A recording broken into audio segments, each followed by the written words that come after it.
He's your PS2 guy. Yeah, your PS2 guy. Hello everyone, Dan Gnadt, the PS2 guy, and welcome back to This Week in PS2 History. We're heading into mid-April, and this lineup is a perfect snapshot of the PS2's golden years. These three releases highlight everything that made the era so special: a rare Capcom horror gem, a groundbreaking superhero blockbuster, and a first-party survival experiment that pushed the console's limits. Let's dive in. First up, April 12th, 2005, Capcom's Haunting Ground. If you collect PS2 games, you already know how valuable this one has become. But its legacy isn't just about price, it's innovation.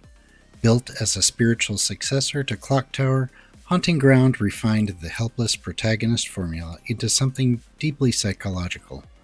You play as Fiona, trapped in a sprawling castle with only your canine companion, Huey, to protect you. The dog's AI was groundbreaking for its time. You had to train him, reward him, and earn his loyalty to survive. The technical side was equally impressive. Capcom squeezed impressive detail from the PS2 using advanced character shaders and subtle motion to bring Fiona and her pursuers to life.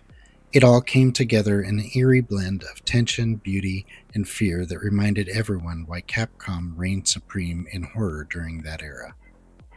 And next up, April 16th, 2002, Spider-Man. Before Spider-Man 2 refined the open-world superhero games, this tie-in laid the foundation. Built for the PlayStation 2's hardware jump, it delivered true verticality for the first time. Scaling skyscrapers, fighting rooftop battles, and swinging across dense city skylines.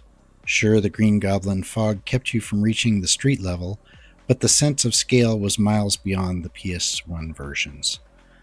With voice acting from Tobey Maguire and William Dafoe, the game captured the movie's energy perfectly, and that unlockable Green Goblin mode after beating the story, pure early 2000s fan service. It marked one of the first times a movie tie-in felt truly cinematic, proving that licensed games could be polished, ambitious, and just a lot of fun. Finally, let's roll all the way back to April 18th, 2001 with Extermination. Long before The Last of Us or Dead Space, Sony's internal studios took a swing at survival horror on the brand new PlayStation 2. Developed by Deep Space, a team that would later merge into SCE Japan Studio, Extermination was meant to showcase what Sony's console could do. Its modular weapon system, the SPR4 rifle, let you swap attachments on the fly, turning one gun into multiple tools. The infection mechanic added a layer of urgency. Get contaminated, and your health slowly drains until you find a cure. For an early PlayStation 2 exclusive, it was impressive as a technical demo, if not a relatively poor Resident Evil knockoff. Its dynamic snowstorms, reflective surfaces, and real-time lighting all showed off the console's muscle, but the gameplay and voice acting left something to be desired.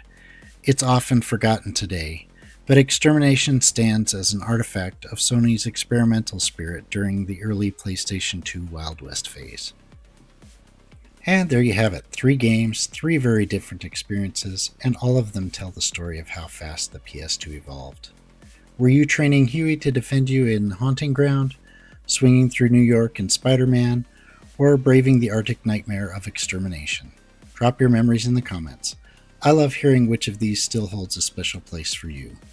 Thanks for watching. I'm Dan Gnadt, the PS2 guy, and I'll see you next week for another look back at PlayStation 2 history. And remember, stay retro. Midnight strikes.